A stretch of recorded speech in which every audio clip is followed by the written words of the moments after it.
Sanskriti University for Excellence in Life, BTech Agri BSc Lateral Entry. Air India విమానం అహ్మదాబాద్ నుంచి Gatwick బయలుదేరినటువంటి విమాన ప్రమాద ఘటన. అహ్మదాబాద్లో జరిగినటువంటి ఈ సంఘటనకు సంబంధించి ఛాయలు ఇప్పటికీ మనకు వెన్నాడుతూనే ఉన్నాయి. ఆ తర్వాత వరుసగా ఇలాంటి విమాన ప్రమాదాలకి సంబంధించి, టెక్నికల్ ఇష్యూస్కి సంబంధించి, క్యాన్సిలేషన్స్కి సంబంధించి వెరీ రీసెంట్గా మేడే కాల్ కూడా ఒక పైలట్ తీసుకున్నారనేటువంటి సంఘటనలు. వీటన్నిటినీ ఇంకా మనం మర్చిపోక ముందే ఇంకొక సంఘటన కూడా జరిగింది. అది అమెరికన్ ఎయిర్లైన్స్కి సంబంధించినటువంటి విమానం బయలుదేరినటువంటి కొద్దిసేపటికే గాల్లోనే మంటలు అంటుకోవడంతో పైలట్ అప్రమత్తంగా వ్యవహరించారు. సేఫ్గా ల్యాండ్ అయినటువంటి సంఘటన, ఆ విమానానికి సంబంధించినటువంటి వీడియో ఫుటేజ్నే మనం చూస్తున్నాము. ఎయిర్లైన్స్, అమెరికన్ ఎయిర్లైన్స్కి చెందినటువంటి విమానం గాల్లోకి లేచినటువంటి కేవలం 10 నిమిషాల్లో మంటలకి గురైంది. అక్కడి నుంచి విపరీతమైనటువంటి మంటలు రావడంతో ప్రయాణికులంతా భయపడినటువంటి సంఘటన, భయభ్రాంతులకు లోనయ్యారు. అయితే పైలట్ మాత్రం చాలా సురక్షితంగా వారిని సేఫ్గా తీసుకొచ్చి అదే ఎయిర్పోర్ట్లో ఆపినటువంటి సంఘటనని అమెరికన్ ఎయిర్లైన్స్ అయితే ధృవీకరించింది. అమెరికన్ ఎయిర్లైన్స్కి సంబంధించినటువంటి ఈ విమానానికి సంబంధించినటువంటి విజువల్ మనం చూస్తున్నాము. ఇందులో ఈ ఎయిర్ బస్ A321 అమెరికన్ ఎయిర్లైన్స్కి సంబంధించినటువంటి ఈ ఎయిర్ బస్ అనేది 153 మంది ప్రయాణికులు, 6 క్రూ మెంబర్స్తో ఇది ప్రయాణాన్ని మొదలుపెట్టింది.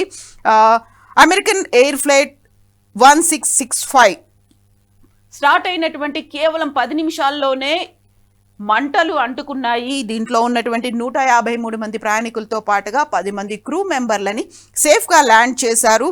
ఈ విమానం ఎయిర్లైన్స్ ఫ్లైట్ లాస్ వెగాస్ నుంచి స్టార్ట్ అయింది. తిరిగి లాస్ వెగాస్కే 10 నిమిషాల్లోనే చేరుకుంది. లాస్ వెగాస్ నుంచి అది నార్త్ కరోలినా ఉన్నటువంటి చార్లెట్ ఎయిర్పోర్ట్కి వెళ్లాల్సి ఉంది. అయితే 10 నిమిషాల్లోనే సేఫ్గా ల్యాండ్ అయినట్టుగా అమెరికన్ ఎయిర్లైన్స్ దాన్ని ధృవీకరించింది. దీంతో పాటుగా అమెరికన్ ఎయిర్లైన్స్ ఈ సంఘటనకి సంబంధించినటువంటి వివరాలని వెల్లడించింది. దీంతో పాటుగా అమెరికాకు చెందినటువంటి ఫెడరల్ ఏవియేషన్ అడ్మినిస్ట్రేషన్ కూడా ఈ సంఘటనకి సంబంధించినటువంటి వివరాల్ని ధృవీకరించింది. ఎయిర్ బస్ A321కి సంబంధించి ఈ ఇష్యూ జరిగినట్టుగా వెల్లడించింది. ఇక ఇప్పుడు మనం చూస్తున్నటువంటి రెండవ విజువల్ ఎయిర్ ఇండియాకి సంబంధించినటువంటి విమానానికి సంబంధించి ఒక ప్రమాదం జరగకుండా ప్రయాణికుడు అప్రమత్తం అవడంతో అతిపెద్ద ప్రమాదం నుంచి అక్కడ ఉన్నటువంటి ప్రయాణికులు తప్పించుకున్నారు. ప్రస్తుతం ఈ విజువల్ అనేది ముంబై నుంచి బ్యాంకాక్ వెళ్లాల్సినటువంటి ఎయిర్ ఇండియా విమానంలో రెక్కల మీద పక్షి గూడు కట్టుకున్నటువంటి విజువల్స్ని ఫోటోలు తీసినటువంటి ప్రయాణికుడు ఇమ్మీడియట్గా ఎయిర్ హోస్టెస్కి సమాచారం అందించాడు. సమాచారం అందించడంతో అప్రమత్తమయ్యారు.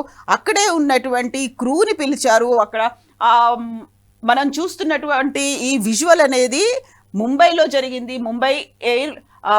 ముంబైలో ఎయిర్లైన్స్ విమానం టేక్ ఆఫ్కి జరగడానికి ముందే అక్కడ అందరూ ప్రయాణికులు బోర్డ్ అయిన తర్వాత ఒక ప్రయాణికుడు తీసినటువంటి రెక్కల మీద పక్షి గూడు కట్టుకున్నటువంటి దృశ్యాన్ని ఆయన రికార్డ్ చేశారు. సో ఇక్కడ మనకి ఈ విజువల్లో కనిపిస్తోంది. అప్రమత్తమైనటువంటి ఎయిర్ హోస్టెస్ ఇమ్మీడియట్గా సమాచారాన్ని అందించింది. ఈ తీవ్ర స్థాయిలో అక్కడ సో ఈ విజువల్ని చూసిన తర్వాత పైలట్కి అప్రమత్తం చేసింది. ఆ తర్వాత గ్రౌండ్ స్టాఫ్ని అప్రమత్తం చేయడంతో అతిపెద్ద ప్రమాదం జరగకుండానే బయటపడ్డారు. 3 గంటల పాటు ప్రయాణికులు వేచి చూడాల్సినటువంటి పరిస్థితి ఏర్పడింది. ఒక అతిపెద్ద ప్రమాదం జరిగిన తర్వాత వరుసగా ఇలాంటి సంఘటనలే జరగడం అనేది చర్చనీయాంశమైంది. అందులోనూ ఎయిర్ ఇండియాకి సంబంధించినటువంటి విమానాల్లోనే ఇలాంటి భద్రతాపరమైనటువంటి లోపాలు కావచ్చు, లేకపోతే టెక్నికల్ ఇష్యూస్ కావచ్చు, ఎందుకని బయటపడుతున్నాయి. ఆల్రెడీ ఇంటర్నేషనల్ విమానాలని చాలా వరకు తగ్గించేశారు, రద్దు చేసుకునే పరిస్థితి కూడా వచ్చింది. ఈ నేపథ్యంలోనే ఇప్పుడు వరుసగా జరుగుతున్నటువంటి ఇలాంటి సంఘటనలు అయితే ప్రయాణికుల్ని భయభ్రాంతులకు గురి చేస్తున్నాయి. కేవలం మన దగ్గర మాత్రమే కాదు, అమెరికాలో కూడా ఇలాంటి సంఘటన అనేది అప్రమత్తంగా ఉండడంతో అతిపెద్ద ప్రమాదం జరగకుండానే ఆగిపోయింది. అక్కడ 153 మంది ప్రయాణికులు ఎయిర్ బస్లో వెళ్తున్నారు. అక్కడి నుంచి కేవలం 10 నిమిషాల్లోనే యాక్చువల్గా ఇప్పుడే అనిపిస్తోంది ఎంత అప్రమత్తంగా ఉండాలి. ఒక సంఘటన జరిగిన తర్వాత వరుస సంఘటనలు ఎందుకు జరుగుతూ ఉన్నాయి అనేది. ప్రతి చోట అప్రమత్తంగా ఉండాల్సినటువంటి అవసరం అయితే ఉంది. పైలట్ అప్రమత్తంగా ఉండాలి, ఎయిర్ హోస్టెస్లు అప్రమత్తంగా ఉండాలి, అందులో ఉన్నటువంటి ప్రయాణికులు అప్రమత్తంగా ఉండాల్సినటువంటి పరిస్థితి ఉంది. ఓవరాల్గా ఎలాంటి ప్రమాదం జరగకుండా ఈ 2 విమానాలకు సంబంధించినటువంటి ప్రయాణికులు సేఫ్గానే ఉన్నారు.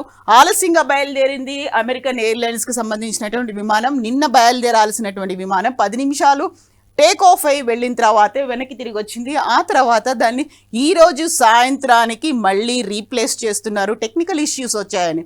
బట్ పైలట్లు మాత్రం చాలా సేఫ్గా ఉన్నారు. పైలట్లు తీసుకున్నటువంటి నిర్ణయంతో ప్రయాణికులు కూడా చాలా సేఫ్గా ల్యాండ్ అయ్యారు. బట్ తీసుకోవాల్సినటువంటి జాగ్రత్తలు ఏంటి? ప్రతి ఒక్క దేశంలో కూడా అక్కడ ఉన్నటువంటి విమానయాన సంస్థలు కావచ్చు, లేకపోతే పైలట్లు కావచ్చు, ఇలాంటి సంఘటనలు జరగకుండా ఎమర్జెన్సీ ల్యాండింగ్ అనేది తీసుకోవడంలో జాగ్రత్తలు పడాలి. At the same time mayday కాల్స్కి సంబంధించి ఏటీసీ, ఎయిర్ ట్రాఫిక్ కంట్రోల్ సిస్టంలో అక్కడ ఉన్నటువంటి అధికారులు కూడా, గ్రౌండ్ స్టాఫ్ కూడా అప్రమత్తంగా ఉండాల్సినటువంటి అవసరం అయితే వచ్చింది. నిజంగా ప్రస్తుతం ఉన్నటువంటి సమాజం దేనికి ప్రయారిటీ ఇస్తుంది? ఆర్థిక సంబంధాల చుట్టూ మాత్రమే తిరుగుతుంది. మళ్ళీ ఎన్నికలంగానే చాలా విరక్తి కలుగుతాను. మంచి అనిపిస్తుంది కదా, లేడీస్ కూడా ఛాలెంజింగ్ జాబ్స్ చేసినప్పుడు చాలా బాగుంటది. ట్రాఫిక్ అసిస్టెంట్స్ గా నియమించిన ట్రాన్స్జెండర్స్ అందరితో సాల్యూట్ చేయించుకుంటున్నారు. ఫుడ్ డెలివరీ ఇవ్వటానికి వెళ్ళినటువంటి డెలివరీ బాయ్ అనిల్ పై కళ్ళ ముందు